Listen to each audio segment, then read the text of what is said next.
우리가 지난주일에 묵상했던 로마서 8장을 일기예보로 비유한다면 화창하게 개인 맑은 날씨다라고 비유할 수 있겠습니다.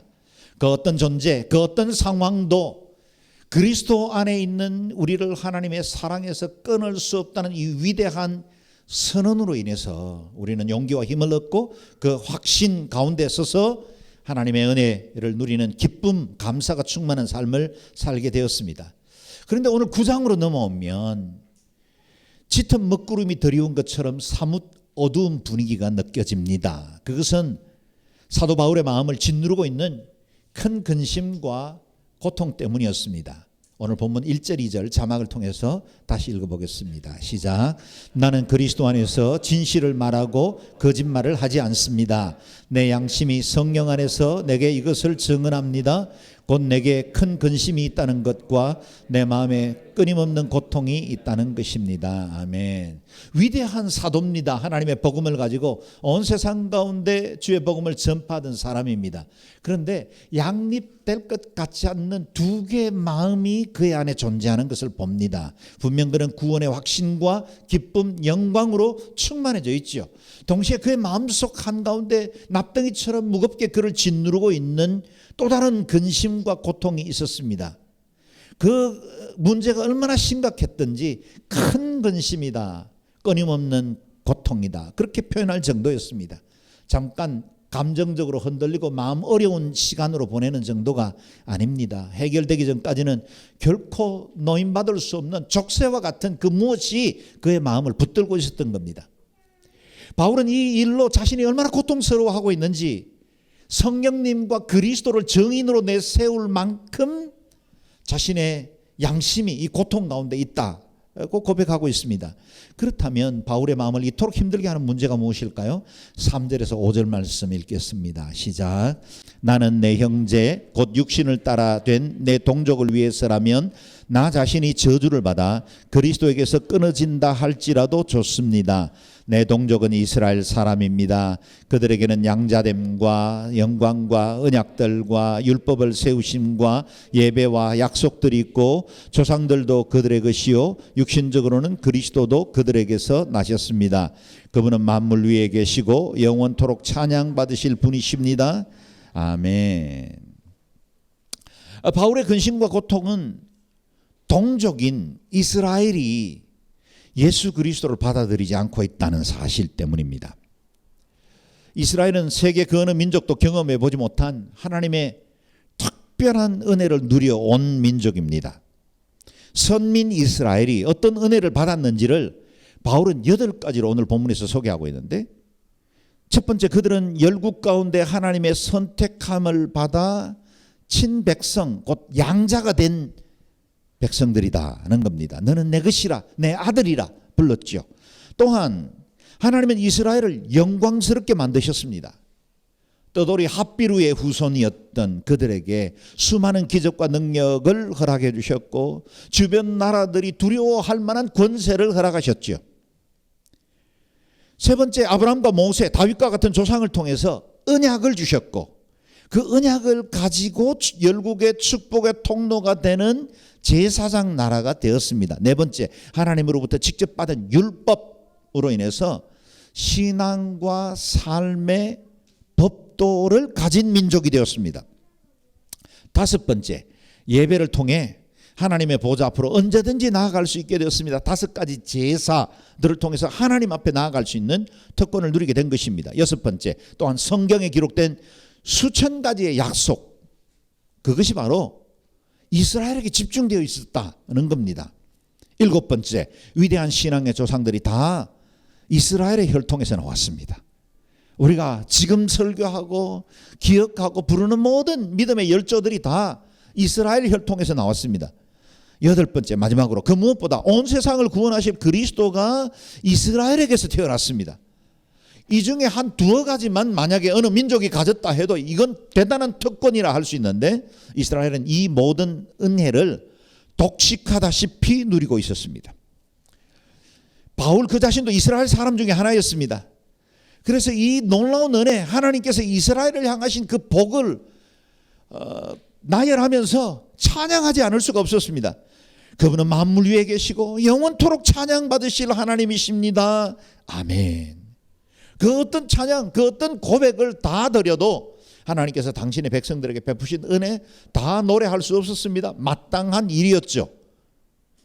그런데 이러한 큰 복을 받은 동족 이스라엘이 정작 자신의 혈통으로 오신 예수 그리스도, 자신의 땅에 찾아오신 그 주인 메시아를 믿지 않고 거부하고 있다는 것이 바울에게는 너무나 큰 고통이었다는 겁니다. 그렇습니다. 구원의 확신과 영광이 크면 클수록 이스라엘의 불신앙에 대해서는 더 마음이 아플 수밖에 없습니다. 이렇게 확실한 은혜, 이렇게 많은 은혜를 누리고도 그리스도를 부인한다는 것 자체를 이해할 수 없기 때문이죠. 여러분, 이렇게 비유를 들어볼까요? 어떤 부유한 독지가가 가난한 학생들의 학업을 돕기 위해서 장학 사업을 시작했습니다.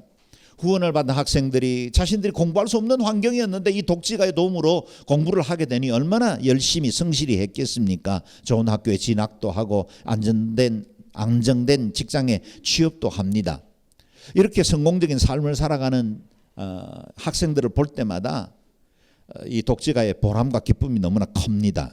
그런데 정작 아무것도 부족할 것이 없이 성장했던 자신의 아들은 받은 혜택과 그가 가지고 있는 여러 가지 가능성들을 잊어버리고 삐뚤어져서 망가진 채 사회 부적응자가 되고 있다면 이 사람의 근심과 고통이 얼마나 크겠습니까? 한편에서는 기쁨과 감사인데 한편에는 그 무거운 납덩이 같은 자신을 짓누르고 있는 그런 고통들이 계속될 겁니다. 이렇게 또 이야기해 보죠. 우리 선교사님들 가운데는 부모님이 예수 믿지 않는 경우들이 적지 않습니다.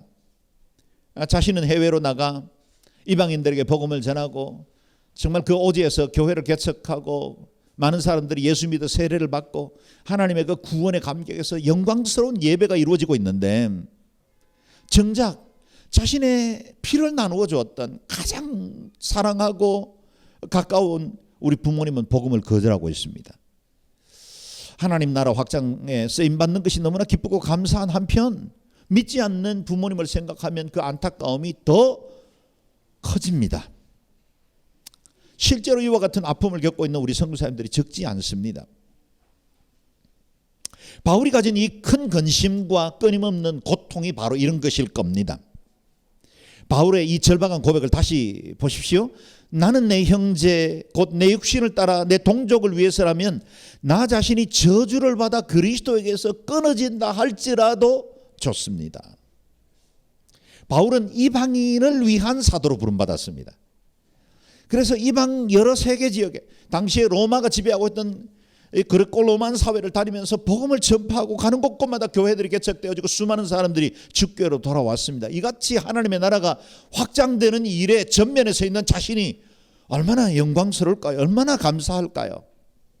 그럼에도 불구하고 동족 이스라엘에 대한 이 안타까운 거룩한 부담 떨쳐버릴 수가 없었던 겁니다. 만일 내 형제 내 동족 이스라엘이 예수께 돌아올 수만 있다면 나는 저주를 받아 그리스도에게 끊어져도 좋겠다 할 만큼 민족 구원, 민족 복음화에 대한 안타까운 마음이 컸다는 겁니다. 그의 기도는 그야말로 자신의 구원과 영생을 건 기도와 소원이었습니다. 바울의 이 고백을 묵상하다 보면 또 한 사람이 오버랩됩니다. 바로 모세죠.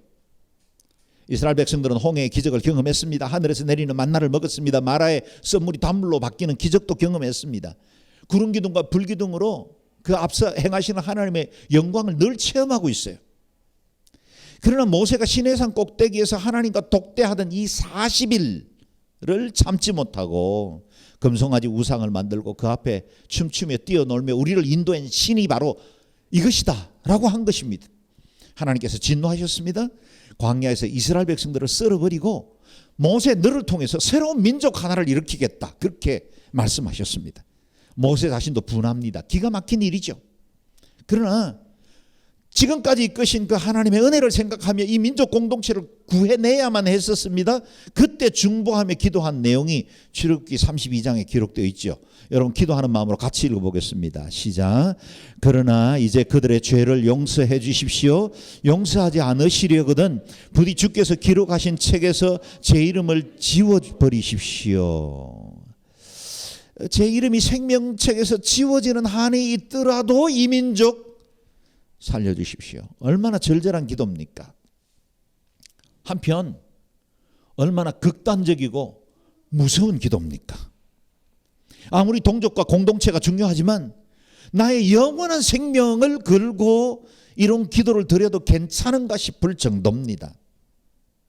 그만큼 바울도 모세도 민족 공동체에 대한 그 간절함, 그 절절함이 너무나 깊었다는 사실을 알게 됩니다. 그들은 자신의 영원한 생명을 그 기도로 민족 공동체를 살리기를 원했습니다. 사랑하는 여러분, 저와 여러분 그리스도인들은 자신뿐만 아니라 속해 있는 우리 공동체에 대해서 거룩한 부담을 가진 사람들입니다. 그러므로 모든 애국자들이 그리스도인은 아닙니다. 그러나 모든 그리스도인들은 애국자가 되어야 합니다. 왜냐하면 그리스도인은 세상으로 파송받은 자이고 우리가 살아가고 있는 이 땅에 대해서 거룩한 책임과 부담을 가지고 있는 존재이기 때문입니다. 수많은 개신교인들을 학살했던 피의 메리, 블러드 메리라고 불렸던 메리 여왕조차 가장 두려워했던 종교개혁자 존 낙스의 기도를 기억하실 것입니다. 스코틀랜드를 내게 주옵소서, 아니면 죽음을 주옵소서. 존 낙스의 기도 역시 바울에게서, 모세에게서 발견하는 그 뜨거운 조국 사랑을 발견할 수 있습니다. 그러나 여러분, 여기서 우리가 기억할 것이 있습니다. 우리의 애국은 단순히 우리가 속해 있는 어떤 민족 공동체나 특정 국가나 민족의 안녕과 번영을 도모하는 민족주의, 국수주의가 되어서는 안 됩니다. 우리의 동족에는 언제나 하나님의 뜻이 전제되어 있습니다. 바울도 모세도 존 낙스도 자신의 공동체가 하나님께로 돌아오기를 원하는 간절한 마음으로 드린 기도입니다. 우리 교회가 조금 전에도 함께 했지만 매주일 설교를 듣기 전에 나라와 민족을 위해서 기도하는 것도 역시 동일한 것입니다. 우리는 이 땅의 진정한 주님, 그리고 진정한 통치자는 하나님이심을 믿습니다. 지금 권력을 가진 자가 누구이든지 간에, 나라의 중요한 정책을 결정하는 자가 누구이든지 간에, 세계를 움직이는 자가 G7이든 아니면 UN이든 그 어떤 조직이 있다 할지라도 이 모든 나라와 민족을 다스리는 분은 하나님이십니다. 그래서 열방은 우리의 무릎 위에서 오퍼레이션 됩니다. 그래서 세계 기도 정보지, 전 세계 여러 상황들을 놓고 기도를 할 수 있도록 다양한 기도의 제목들을 모아놓은 두꺼운 책이 있습니다. 그 책의 원제가 오퍼레이션 월드입니다. 세계를 오퍼레이트 하는 건 서방 7개국이 아닙니다. 지금 러시아나 강대한 몇 개의 나라들이 아닙니다. 하나님이십니다. 그래서 그 앞에 무릎 꿇은 사람들에 의해서 나라와 민족도 우리의 개인의 운명도 결정됩니다. 그래서 그분 앞에 우리가 기도하는 겁니다. 그 하나님의 뜻과 창조 질서가 우리 민족 공동체 가운데 이루어지기를 우리는 기도하는 겁니다. 다음 세대에 건강한 대한민국, 우리 여기에서도 함께하는 우리 차세대 아이들에게 망가진 대한민국, 무너진 대한민국, 질서도 없고 도대체 무엇이 진리인지도 모른 채 혼돈 가운데 있는 대한민국을 물려줘서는 안 되죠. 그래서 기도하는 겁니다. 그래서 우리는 끊임없이 이 기도를 거룩한 부담을 갖고 큰 근심을 가지고 기도할 수밖에 없는 것입니다. 사랑하는 여러분, 가족을 위해서 기도하고 있습니까?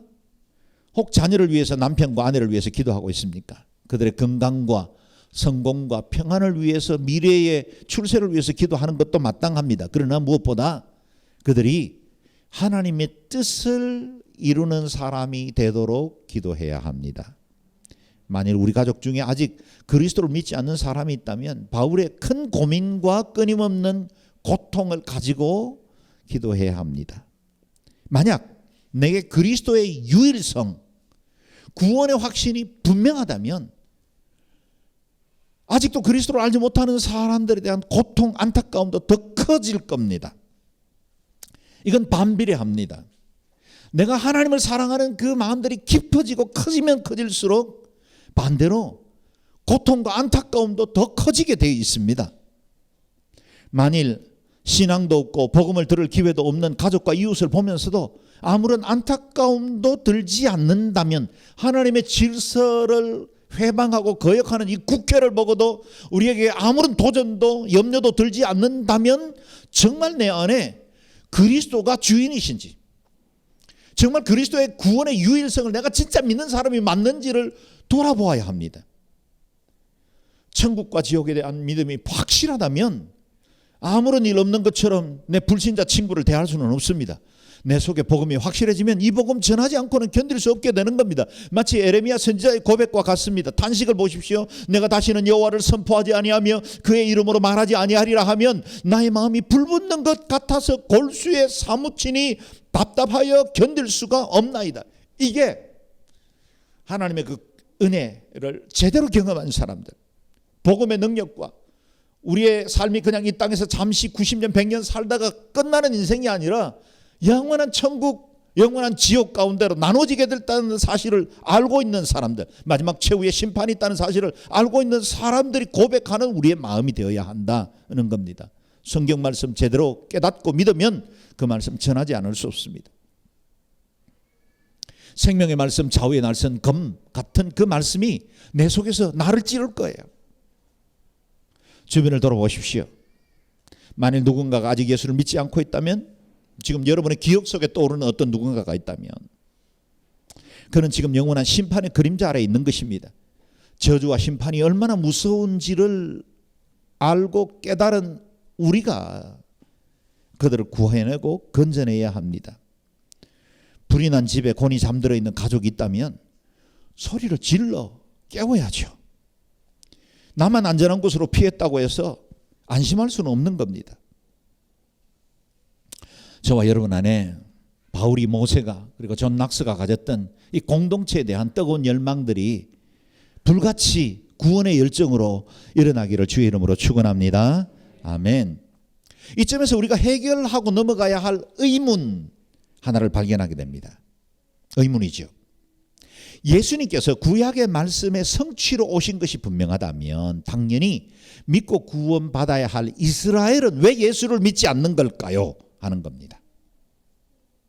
처음부터 이방인이었던 우리에는 그냥 신학적 궁금함 중에 하나일 겁니다. 그러나 동족 이스라엘의 구원을 열망하는 사도 바울에게는 정말 심각한 주제일 수밖에 없죠. 이에 대해서 바울은 두 가지의 전제를 두고 답을 찾아가고 있습니다. 사실은 이것은 이스라엘의 구원에 관한 이야기이긴 하지만 온 인류를 향한 또 우리가 130년 전에 복음을 받기 전 이전에 죽은 조상에 대해서는 하나님 어떻게 대우하실까? 누군가 그렇게 묻더라고요. 세종대왕 이순신 같은 사람은 어떻게 됐을까요? 그들의 선과 공로로 인해서 구원받았을까? 이런 질문들이 가능하죠. 궁금합니다. 그들에 대한 답이기도 합니다. 두 가지 전제. 첫 번째는 6절에 나온 대로 하나님의 말씀은 결코 파기되지 않는다. 하나님의 말씀은 어떤 세대, 어떤 환경 변화하더라도, 설사 이스라엘이 거역하고 반항하더라도 하나님의 뜻은 결코 파기되지 않는다. 그 다음에 14절에 전제가 있습니다. 하나님의 주권적 선택은 의로움으로부터 비롯되었다. 하나님은 언제나 의로우시다. 하나님 내리는 결정, 그분의 예정, 그분의 판단은 언제나 완전하다. 이 두 가지 전제와 함께 구약의 세 가지 사건을 예로 든 것이 오늘 긴 본문입니다.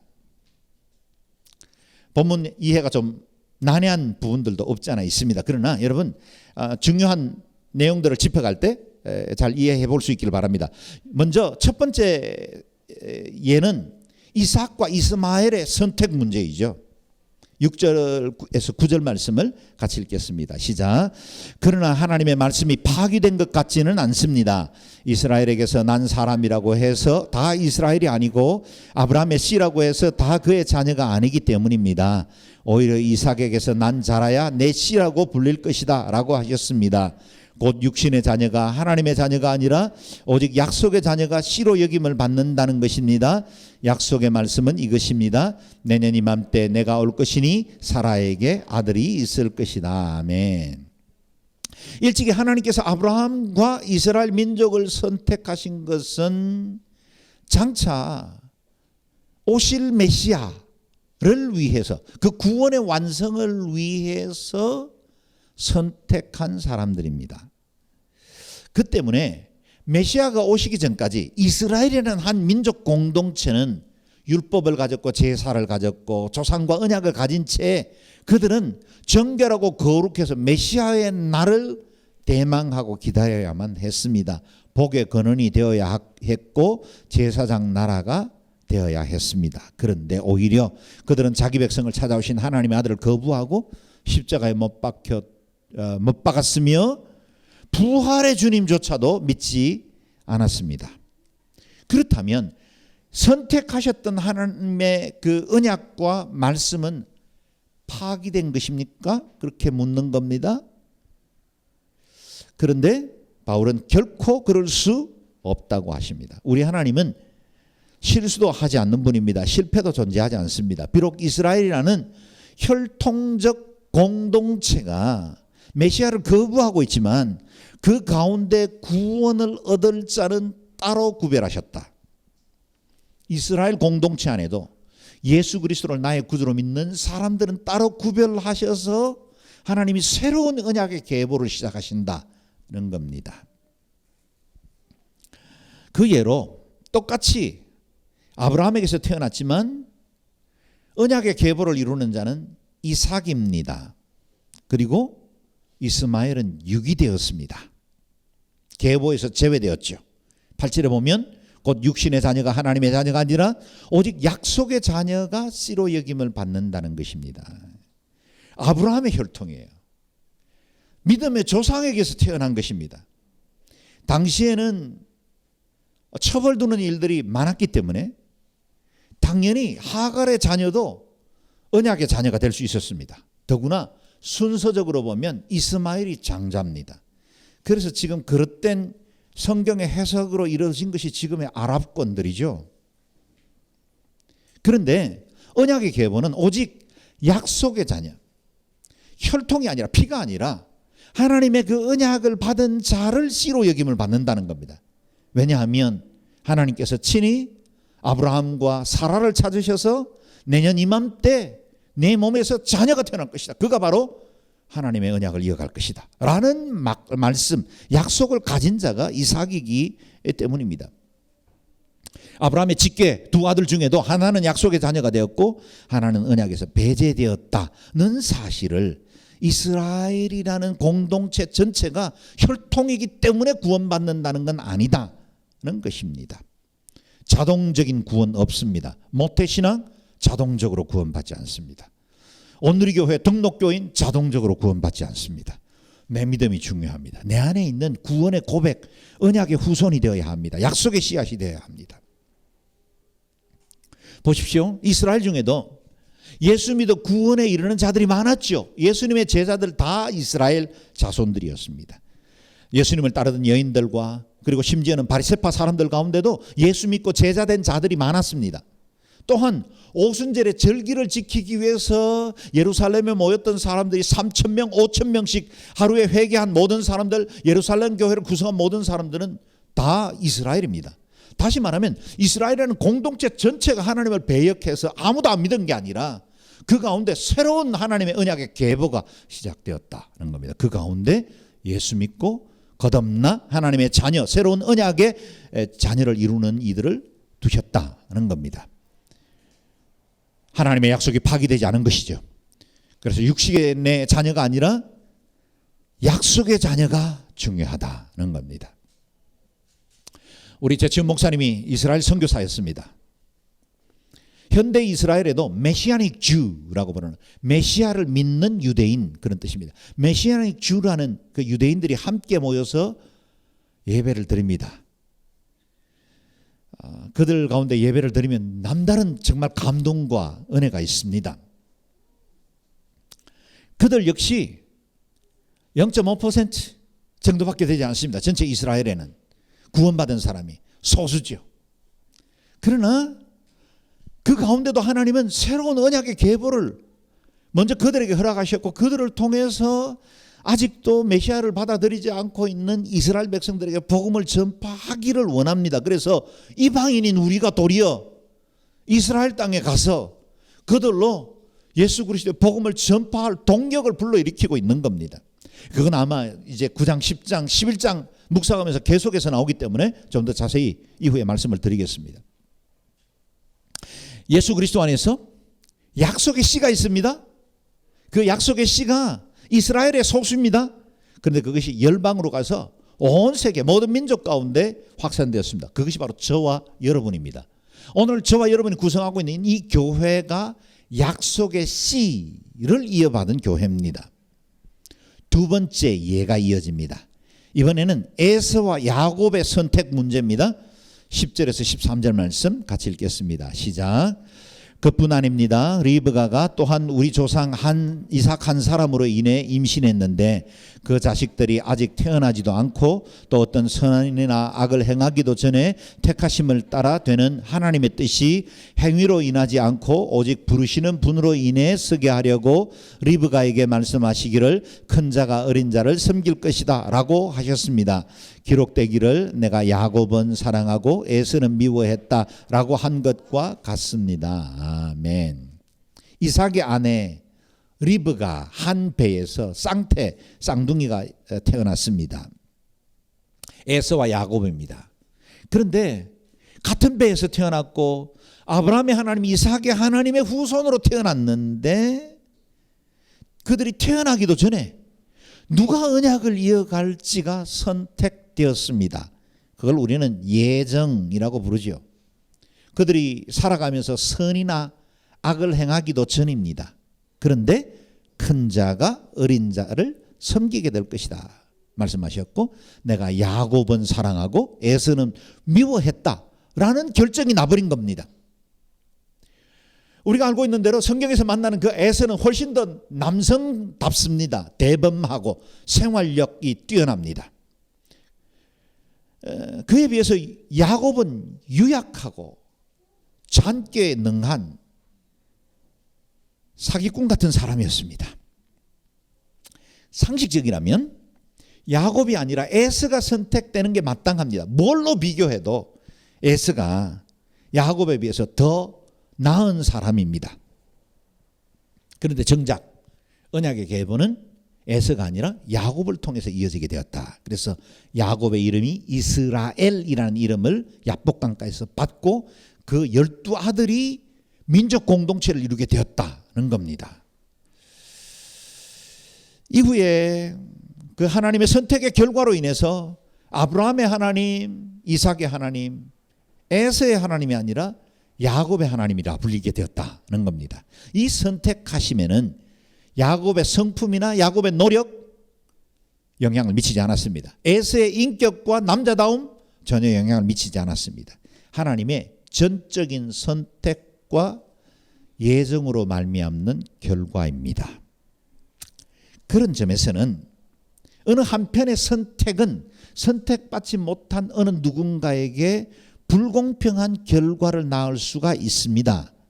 분명 이스마엘이나 에서 편에서 볼 때 이것은 불공평한 예정이고 선택인 것처럼 보입니다. 오늘 우리 시대의 화두는 공정이죠.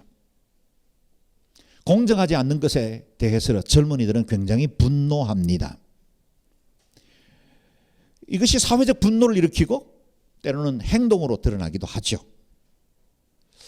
그렇다면 이 선택의 결과가 어느 한쪽에 불공평한 결과를 낳게 하는 이 하나님이 불의하신 분인가 하는 거예요. 어느 누군가에게 불공정이 이루어졌다면 하나님은 불의한 분이 맞죠. 그런데 결코 그럴 수 없는 분이라는 사실을 우리는 알고 있습니다. 그래서 우리의 판단을 잠시 유보하고 세 번째 예부터 먼저 찾아보겠습니다. 14절에서 18절 말씀까지 읽겠습니다. 시작. 그러면 우리가 무슨 말을 하겠습니까? 하나님이 불의하십니까? 결코 그럴 수 없습니다. 하나님께서 모세에게 말씀하시기를 내가 긍휼히 여길 자를 긍휼히 여기고 내가 불쌍히 여길 자를 불쌍히 여길 것이다 라고 하셨습니다. 그러므로 이것은 원하는 사람에게 달려있는 것도 아니고 다름질하는 사람에게 달려있는 것도 아니고 오직 긍휼히 여기시는 하나님께 달려있습니다.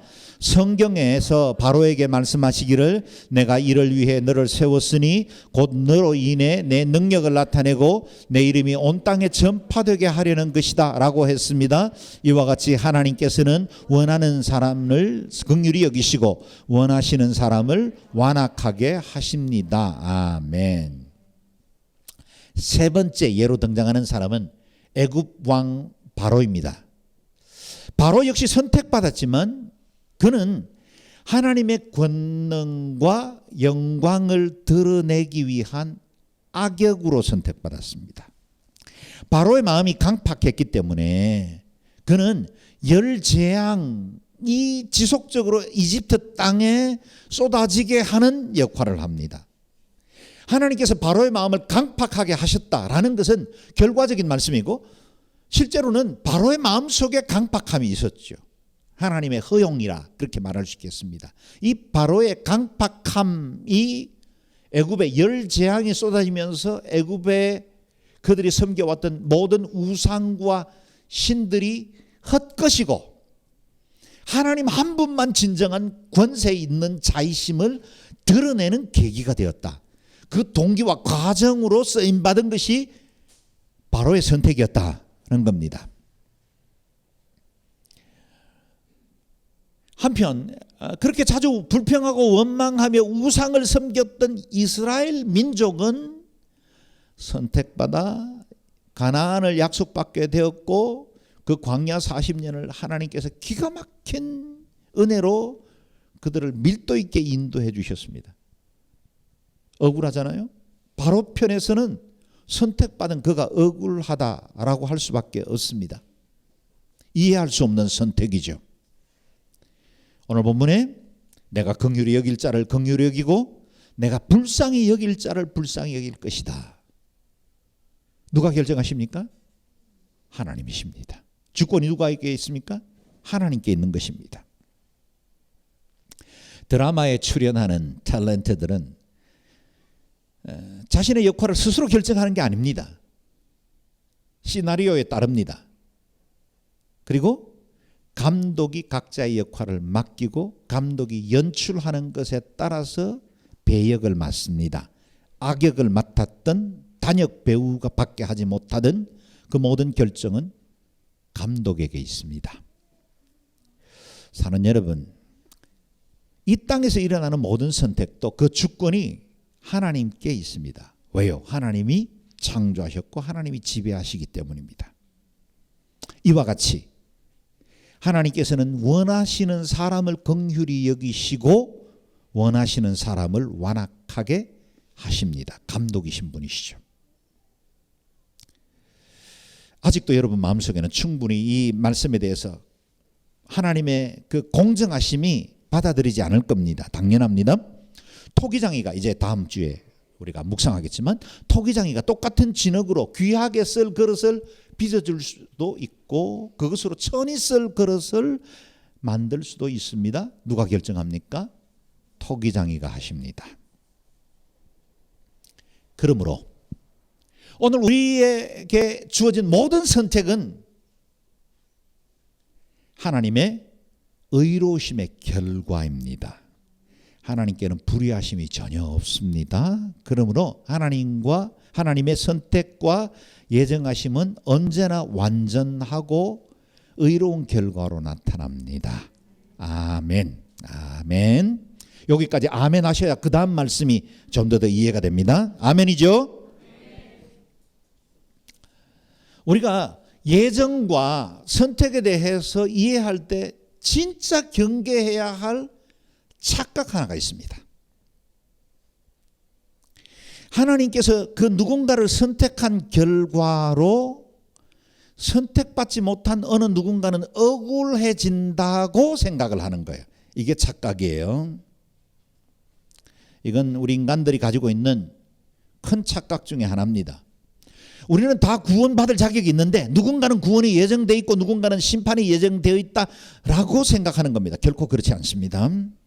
우리는 죄로 인해 다 멸망받아 마땅한 존재들이었습니다. 우리가 이미 묵상한 말씀이지요. 모든 사람이 죄를 범하였음에 하나님의 영광에 이르지 못하더니, 이게 인간의 실존입니다. 이게 저와 여러분의 상태였어요. 모든 인간은 우리의 죄로 인해서, 그것이 원죄이건 자범죄이건 하나님의 영광에 이를 수도 없고 심판받아 마땅하고, 인간은 그냥 그대로 두면 지옥으로 가게 되어 있습니다.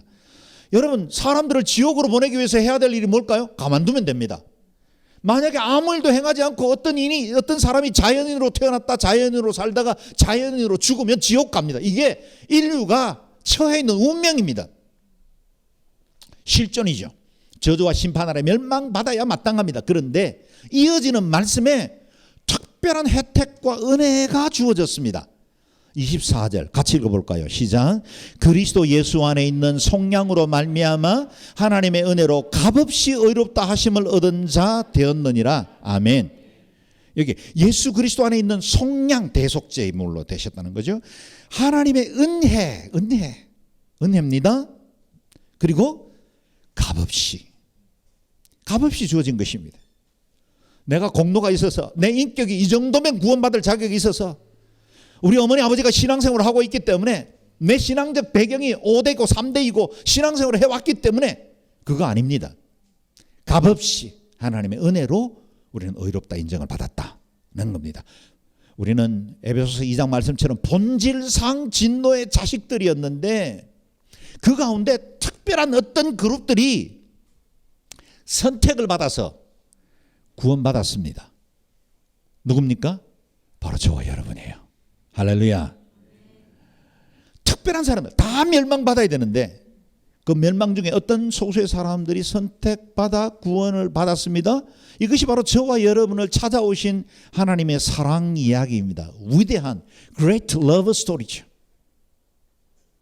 그러므로 선택받지 못한 자에게 불이익이 임한 것이 아니라 선택받은 자에게 은혜가 임한 겁니다. 이것이 예정신앙이에요.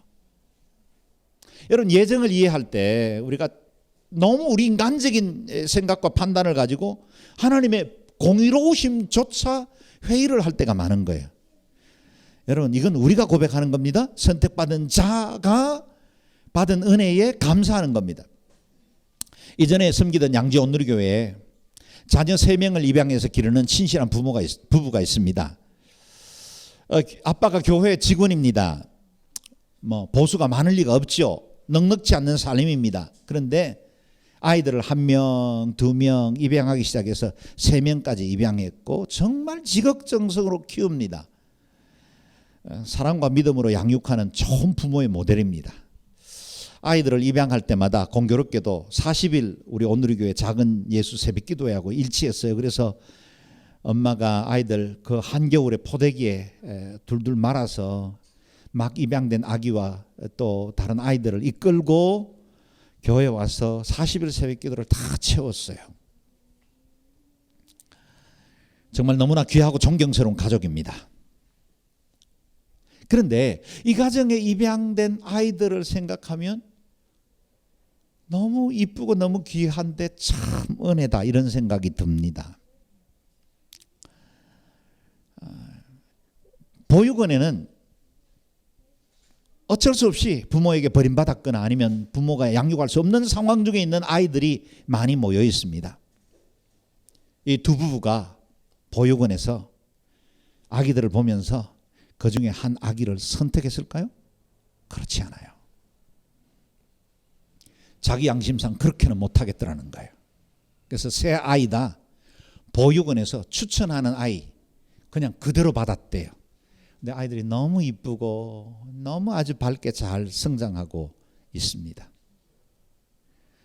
보육원에서 선택받지 못한 아이들은 불이익을 받은 것입니까?